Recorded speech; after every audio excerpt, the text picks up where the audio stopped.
Hi అందరికీ. ఈరోజు మా బావ బంట్ గార్లిక్ నూడిల్స్ చేశాడు. ఫస్ట్ ప్యాన్లో garlic, red chillies, green chillies వేసి బాగా ఫ్రై చేసుకున్నాడు, అవి బ్రౌన్ కలర్లో వచ్చేంత వరకు.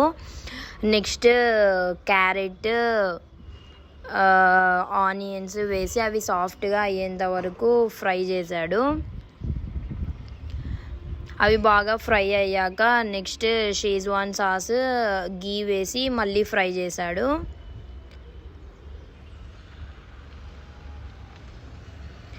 నెక్స్ట్ హాఫ్ బాయిల్డ్ నూడిల్స్ వేసి దానిలోని బాగా ఫ్రై చేసుకున్నాడు. దీనిలోని కూడా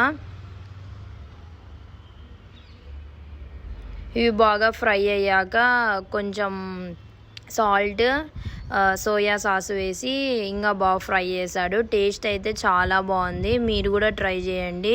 ఇంకా ఇలాంటి వీడియోస్ కావాలంటే నా ఛానల్ని సబ్స్క్రైబ్